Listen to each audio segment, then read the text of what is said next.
Hello guys, welcome back to my channel Singam Channels. We are going to make paneer curry. So దీనికి items paneer, ఎర్రగడ్డ, కాజు, ఉప్పు, కారం, పసుపు, ధనియాల పొడి, తర్వాత టమోటాస్ అండ్ తర్వాత గరం మసాలా, వెల్లుల్లి పేస్ట్ కూడా గైస్ ఫర్ మసాలా.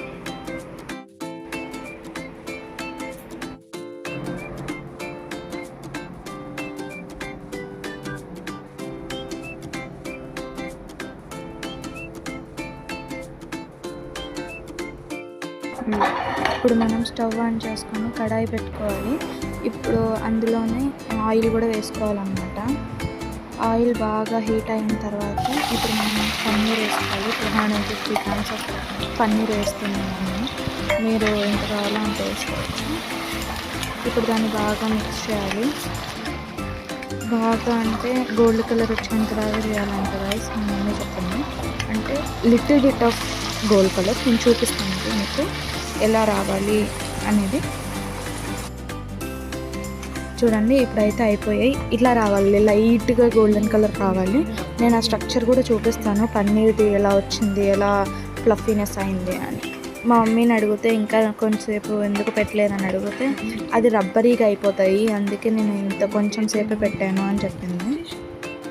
ఇప్పుడు మనం ఆ కడాయిలోనే ఆ నూనెలోనే ఇప్పుడు ఎర్రగడ్డలు వేయాలన్నమాట. ఎర్రగడ్డలు వేసిన తర్వాత ఇప్పుడు మనం టమోటాలు అయితే వేయాలి. ఇప్పుడు మనం దాంట్లోకి కాజు కూడా వేసుకోవాలన్నమాట.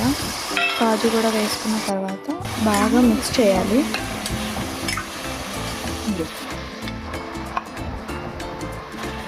ఇప్పుడు మనం బాగా మిక్స్ చేసుకున్న తర్వాత అది బాగా మగ్గాలన్నమాట. నేను అప్పుడు చూపిస్తా ఉన్నాను కదా పన్నీర్ ఎలా ఫ్లఫీనెస్ కావాలని, ఇలాగైతే రావాలన్నమాట. ఇప్పుడు మనం మిక్సీ జార్లోకి ఉప్పు, కారం, పసుపు, ధనియాల పొడి వేసుకోవాలన్నమాట. వేసుకున్న తర్వాత ఇప్పుడు దాంట్లోకి వెల్లుల్లి పేస్ట్ కూడా వేయాలి. మసాలా దాంట్లోకి వేయాలన్నమాట. చూపిస్తాను. ఇప్పుడు మనము వేసుకున్నాం కదా అదంతా బాగా మగ్గాలన్నమాట. ఇక్కడ మగ్గిపోయింది.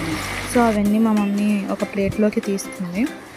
అన్నీ ఒక ప్లేట్లోకి తీసుకున్న తర్వాత అవన్నీ బాగా ఆరబెట్టిన తర్వాత చల్లారిన తర్వాత ఇప్పుడు మనం అది కూడా మిక్సీలోకి వేసుకోవాలన్నమాట. చూడండి ఇప్పుడు తీసి పెట్టాను.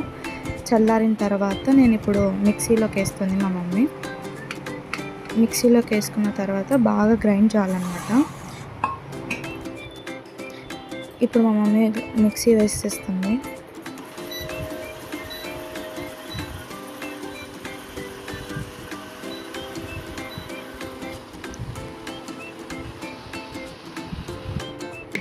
ఇలా ఫైన్ పేస్ట్ రావాలన్నమాట.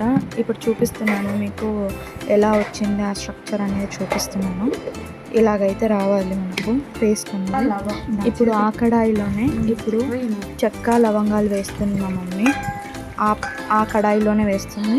అవన్నీ మగ్గిన తర్వాత బిర్యానీ ఆకులు వేస్తుంది.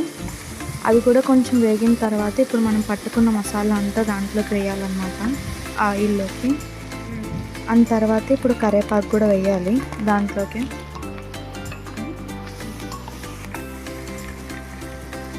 కరివేపాకు వేసిన తర్వాత ఇప్పుడు మనం పచ్చిమిర్చి కూడా వేసుకొని బాగా మిక్స్ చేయాలన్నమాట.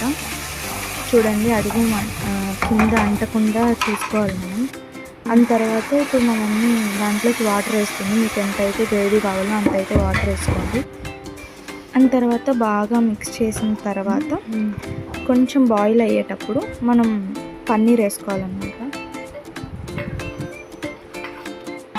వేసుకొని దాన్ని కూడా బాగా మిక్స్ చేసి పెట్టాలి. మిక్స్ చేసిన తర్వాత మనకి బాయిల్ అయిన తర్వాత మనకి తెలిసిపోతుంది ఇలా రావాలి, ఈ టెక్స్చర్ అయితే రావాలి మనకు చేసేటప్పుడు కర్రీ అయ్యింది అని చెప్పి మనకి తెలిసిపోతుంది. ఇలాగైతే రావాలి గైస్. చాలా బాగుంది, మీరు కూడా ట్రై చేయండి. ఈ వీడియో కన్నా మీకు నచ్చినట్లయితే like, share and subscribe to Singam channels. Don't forget to subscribe guys. Love you.